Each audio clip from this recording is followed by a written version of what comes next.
Alright, what's up YouTube? Emotempest here back with another video for you.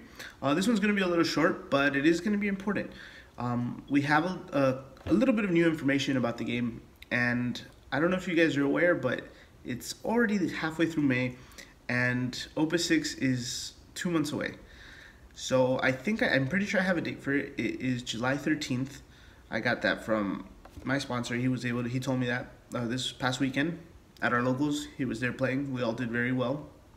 Andy Carmona got first, I got second, and Sergio got third, I believe. So it was really good turnout for us. But yeah, so the most important thing is that spoilers week is this week. They announced about a month ago, a Twitter, John Monocolor announced that about a month away, which was a month ago from today, would be, Opus VI spoilers will start coming out. And that's this week. So he actually just posted another Twitter post, and I got the picture here, but he says, this week we'll start Opus VI preview, don't miss it. So I don't know if that means we're gonna, he's gonna start like slowly tweeting out spoilers, but now's that time. We're gonna be getting all the cool stuff, or at least start learning about some of the cool new cards that are coming out in the next set. We know already, well, some of us already know, and for those who don't, that Furion is going to be the cover character, and actually we already have him spoiled. I don't know if you've had a chance to check this out, but if not, I want to be the first to share it with you. I picked this up off of Ban's Final Fantasy Corner Facebook. If you guys haven't checked it out, he usually gets a lot of the information early on as well, because he's able to translate it himself, I believe. So once he sees it, he can figure it out for us.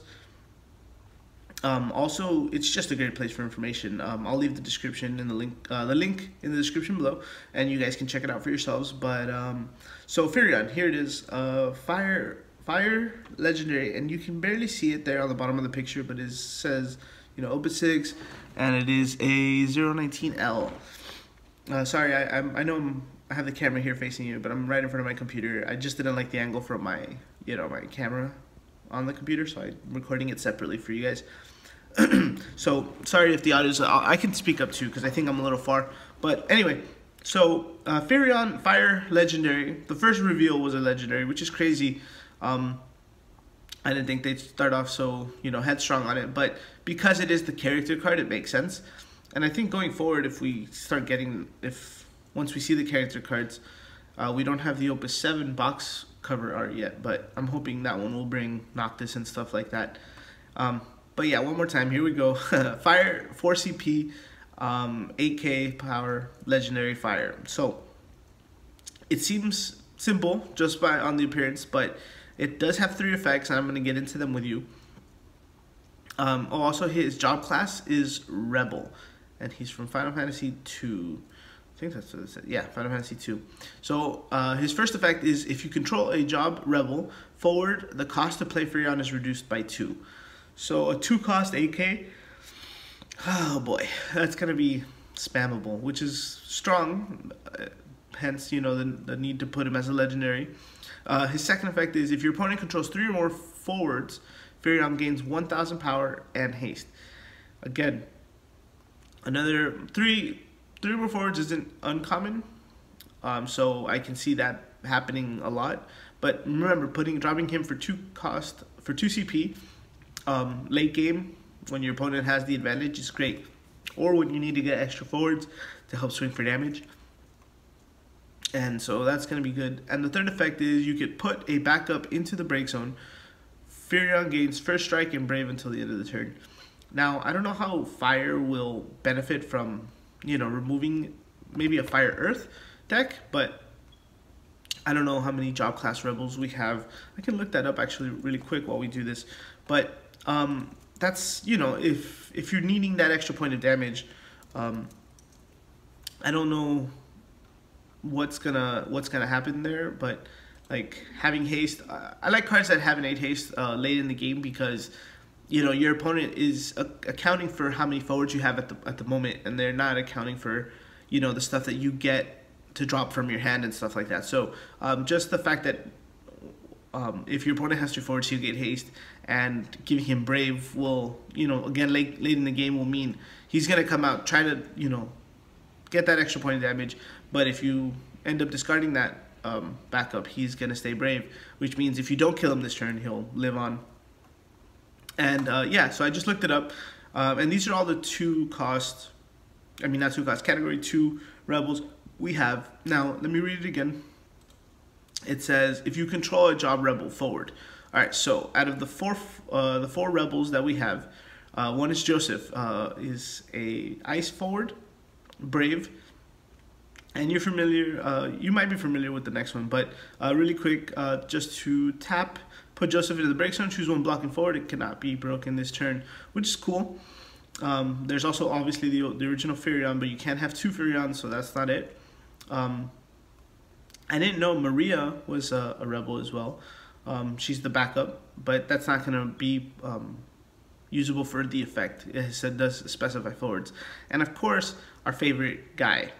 Guy, you all know his effect, but Guy cannot be dulled by your opponent's summons or abilities. So again, like I said, I said it before I looked it up, but Earth, Fire, being able to remove one of your backups is something that's possible.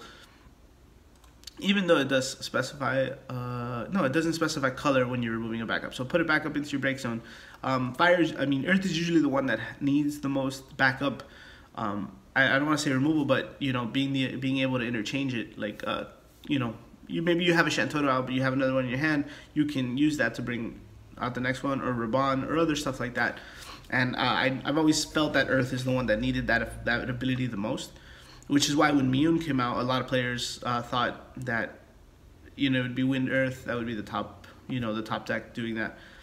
But yeah, so it looks already like, I'm sure we're gonna get a lot more forwards, rebel forwards from Final Fantasy II, and just by that, it leads me to believe that will be the main category, one of the main categories for this deck, for this opus, for the set when it releases, which is cool. And so just, man, let me know what you guys think. I think he's a great card.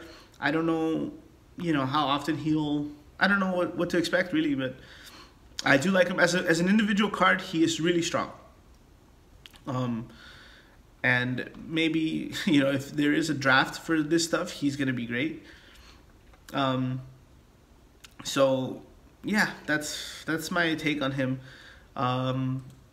Other than that, guys, like I said, the spoilers are upon us.